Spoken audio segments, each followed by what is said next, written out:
Halo, apa kabar? Assalamualaikum warahmatullahi wabarakatuh. Senang kembali bertemu dengan saya Riri Fajriyah. Oke, hari ini saya akan membahas sedikit tentang proyek penelitian internal yang sudah saya lakukan di Universitas Mercubuana. Adapun judul penelitian saya adalah Implementasi Framework ITAL V4 pada perancangan elektronik IT Helpdesk di Kelurahan Durikepa, Kebonjeruk, Jakarta Barat. Dan penelitian saya ini adalah mengimplementasikan salah satu mata kuliah pengajaran yang saya ajarkan, yaitu di bidang tata kelola teknologi informasi yang ada di program studi Sistem Informasi Fakultas Ilmu Komputer Universitas Mercubuana. Adapun kerangka penelitian yang saya lakukan, proses-proses yang terjadi adalah mulai dari pengumpulan data, identifikasi permasalahan yang terjadi di Kelurahan Durikepa, lalu bagaimana kita membuat mekanisme ITAL V4 proses ini bisa dibuat rencana strateginya, lalu bagaimana kita mengevaluasi insiden manajemen yang seharusnya dikelola oleh tim pelayanan IT, lalu bagaimana juga mengevaluasi dari problem manajemen yang ada, service request management yang harus diefektifkan di dalam tim IT Helpdesk, nanti juga akan dikembangkan di dalam bentuk pengembangan aplikasi IT Helpdesk, lalu service level management yang disepakati oleh semua pihak yang terlibat di dalam operasional layanan IT di Kelurahan Durikepa, lalu continual improvement dalam bentuk kita membuat prototype IT Helpdesk system yang nantinya akan diimplementasikan menjadi sebagai bagian dari pelayanan IT kepada user di Kelurahan Durikepa. Nah, identifikasi permasalahan dari hasil yang saya kumpulkan bisa dilihat dari tabel ini bahwa memang banyak sekali jumlah insiden yang ada dalam pelayanan pengaduan IT, tetapi banyak juga yang mengalami keterlambatan di dalam service level agreement, dan ini akan menjadi suatu kendala permasalahan di dalam pengelolaan IT service management, dan kita akan upayakan bagaimana bisa mengoptimalkan pelayanan gitu ya, dengan mengevaluasi apa saja sih insiden yang ada dan bagaimana cara meng-assign kepada tim IT support sehingga bisa terlaksana dengan baik.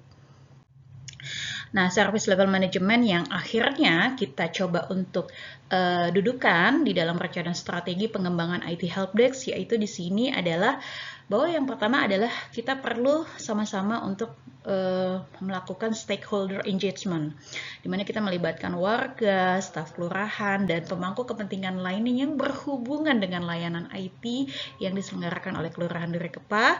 Lalu bagaimana kita mendefinisikan layanan, apa saja yang bisa dilayani terkait dengan support IT, SLA development, bagaimana tingkat SLA yang mungkin bisa sama-sama disepakati baik dari tim teknis di tim IT support juga dengan warga, masyarakat, dan user tentunya yang bisa akan merasa puas dengan SLA guarantee yang ditawarkan. Lalu monitoring tools, bagaimana mengimplementasikan alat pemantauan untuk mengukur kinerja layanan secara terus-menerus dan memberikan laporan secara berkala. Ini penting sekali untuk mengevaluasi bagaimana kinerja pelayanan IT, apakah sudah maksimal atau belum dilaksanakan ke user. Dan feedback mechanism, yaitu membuat mekanisme untuk mengumpulkan umpan balik feedback dari pengguna, dari user yang menikmati layanan IT di Kelurahan Durikepa secara teratur dan menggunakan umpan balik ini untuk melibatkan layanan. Lalu juga ada training and awareness. Di sini kita perlu strategi untuk melatih staff-staff IT support yang ada di kelurahan sehingga bisa menjaga SLA, bagaimana mensupport operasional IT-nya secara maksimal dan menggunakan hasil laporan terkait layanan IT untuk mengevaluasi bagaimana meningkatkan the next kinerja menjadi lebih optimal.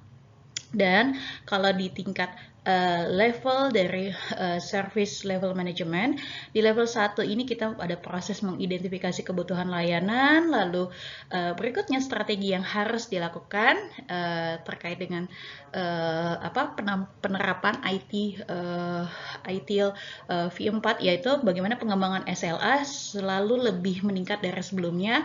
Lalu di level 3 adalah pemantauan dan pengukuran kinerja, dan di level 4 adalah manajemen insiden dan masalah. Dan ini adalah helpdesk sistem arsitektur yang ditawarkan, di mana idealnya sistem akan optimal bekerja jika memang infrastruktur servernya dibagi antara untuk application, lalu untuk database, historical data yang disimpan, transaksi, dan juga untuk analytic and reporting server. Dan pengaduan bisa menggunakan any kind of gadget yang ada ya, tablet, notebook, smartphone, personal computer dari customer atau user. Mereka bisa open tiket dari any kind of platform yang mereka punya, dan juga bisa datang langsung ke kelurahan jika memang mereka merasa ada hal-hal yang perlu segera ditanggulangi pelayanan IT. Dan ini juga termasuk di dalam bagaimana kita menerapkan e-governance yang optimal ya, karena supporting aplikasi-aplikasi yang dilayani oleh pihak pemerintah khususnya di kelurahan ini bisa optimal juga dirasakan oleh warga masyarakat.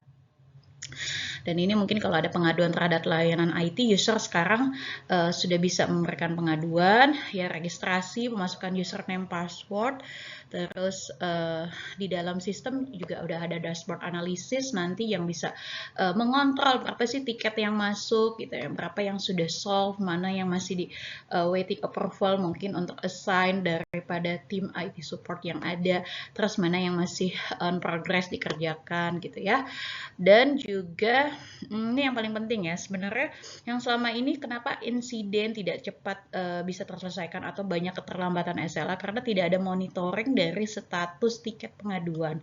Dan sekarang dengan sistem ini sudah kelihatan mana yang statusnya in progress, on hold, close, atau juga memang sudah solve ya atau close. Dan yang paling penting adalah rate feedback daripada end user customer, sehingga ini akan bisa membantu evaluasi dari kinerja tim IT operasional sehingga lebih baik lagi di kemudian hari untuk pelayanan IT di Kelurahan Durekepa.